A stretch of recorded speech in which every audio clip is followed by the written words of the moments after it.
The world is quick to label, often unfairly. I heard Timor-Leste called the world's most sinful country, a label that made no sense. I had to see for myself. My plane landed in Dili, the capital, where the air was thick with sea breeze and the scent of cooking fires. Dili buzzed with life, motorbikes, markets, and a sense of resilience. The sinful label felt wrong from the start. Churches stood tall, and faith was everywhere. Timor-Leste is one of the world's most Catholic nations. I met a coffee seller who spoke of family, faith, and hope, not sin. The real Timor-Leste was about survival, not darkness. The label, I realized, wasn't about the people's character.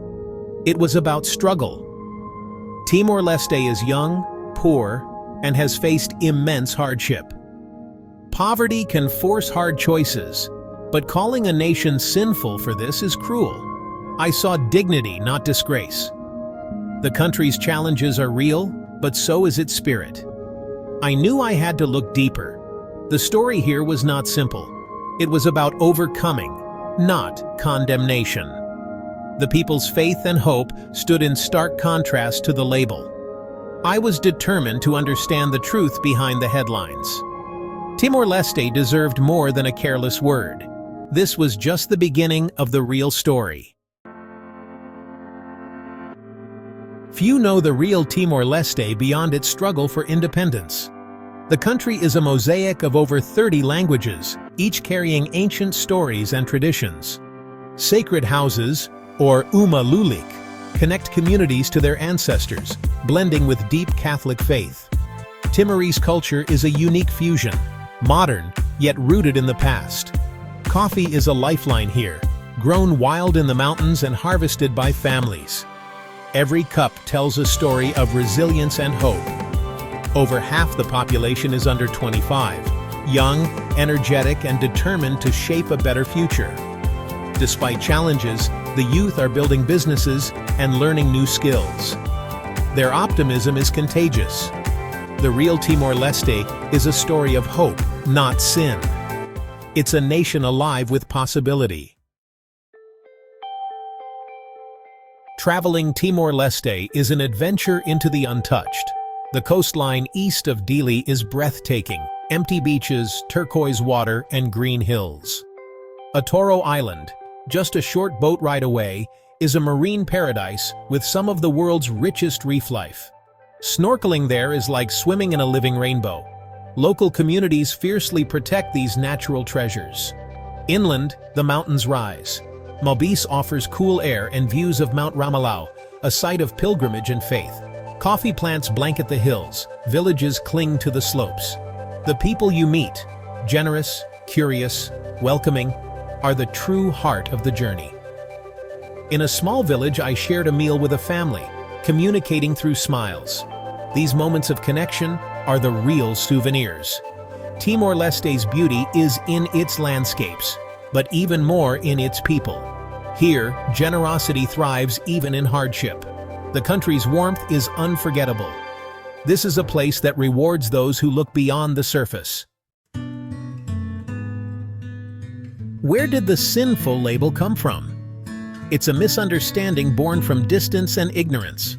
Poverty and social challenges exist, unemployment, gangs, and scars from a violent past.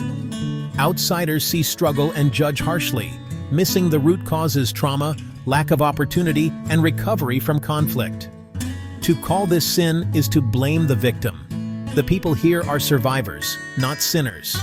Their faith is a blend of Catholicism and ancient traditions, a beautiful fusion, not a corruption.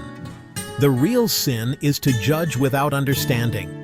I saw resilience, not moral failure. The label says more about outsiders than about Timor-Leste. The nation's story is one of strength and hope.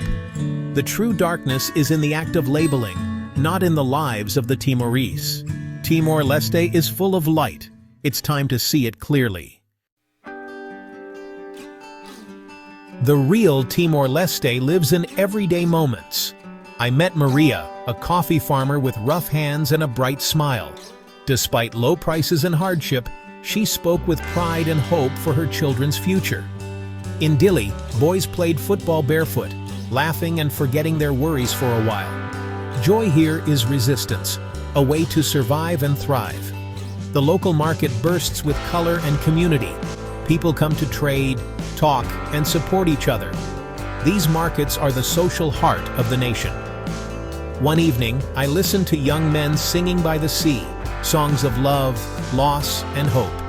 Their music told the story of a country healing and dreaming.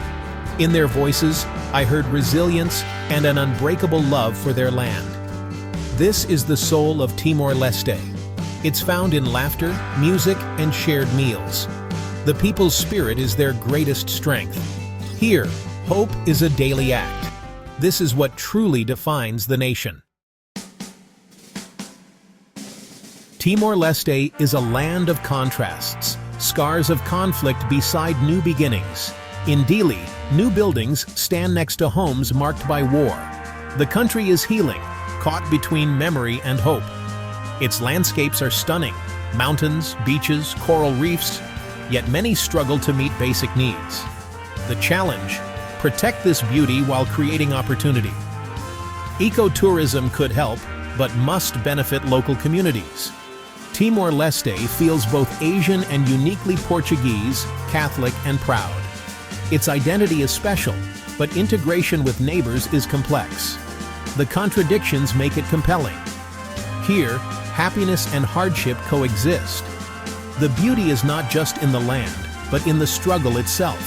The spirit to endure and rebuild is everywhere. This is the true beauty of Timor-Leste. Is Timor-Leste the world's most sinful country? Absolutely not.